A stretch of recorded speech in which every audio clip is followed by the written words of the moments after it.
Congresswoman Jan Schakowsky, the Illinois Democrat, says she is trying. Yesterday, she proposed a jobs bill, an actual jobs bill, that she says would put 2 million Americans to work for 2 years, doing things like school construction, park improvement. There would be teachers and police officers and firefighters and doctors and nurses. Yes, these are things proposed by liberals, so of course they must be kept very, very quiet. But they are also right on point about the actual problem we have in the country right now, rather than just those nice rhododendrons Republicans have decided they want to work on now instead. Joining us now to let this secret out is Congresswoman Jan Schakowsky, Democrat from the great state of Illinois, and now the first in-person witness to the first ever gardening metaphor used in an economic discussion on cable news. Congresswoman Schakowsky. Very good. Thanks for joining us. Hi. Hi.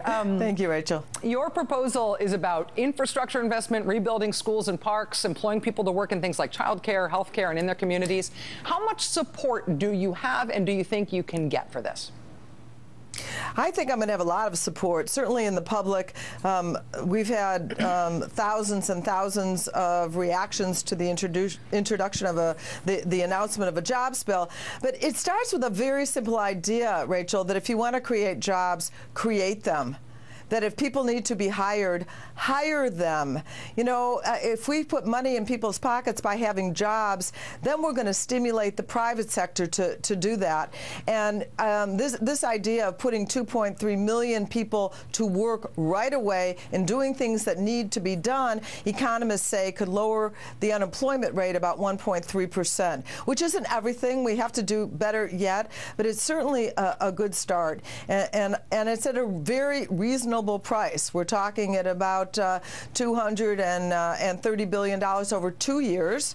That doesn't count how much we would save with people getting off their unemployment and other benefits they need when they're unemployed. That's just direct costs. And some of that would go to the private sector. If school districts want to hire a construction firm to help fix up schools all over the country, that can be done. But, you know, we have to make sure that we do our part to put people to work and get things moving again. Where would you get the $230 billion over 2 years to fund a program like this?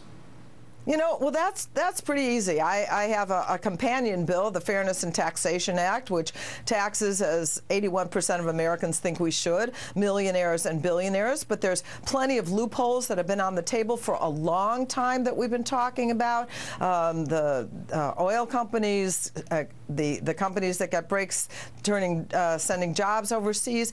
But, you know, we could easily pay for it. America is not broke.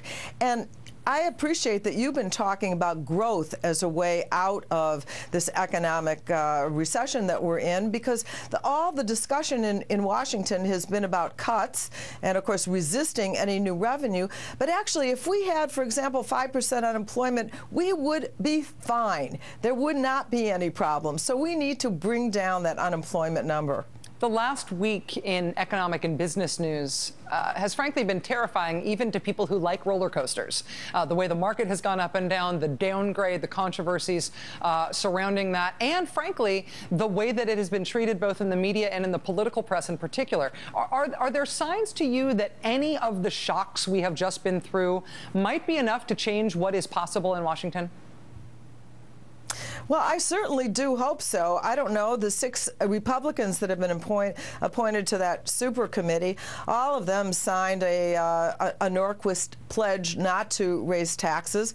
I hope that the fact that this new responsibility has been put on them, that they will have a different idea of how to move forward. But it is scary. I mean, people at all economic levels are scared. I've been mostly in touch back in the district with ordinary people, but a retiree, someone close to 80 years old yesterday, told me he lost a quarter of all of his nest egg, his private nest egg, because of what happened. So it's not just people who are big investors, but it's ordinary people who are worried about the stock market and then, of course, all the other cuts that are on the table.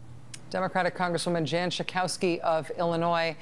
Thank you for being willing to stick your neck out and make a concrete proposal like this, so it's at least a point of discussion for people talking about this issue. And thanks for joining us to talk about it tonight. Thank you, Rachel.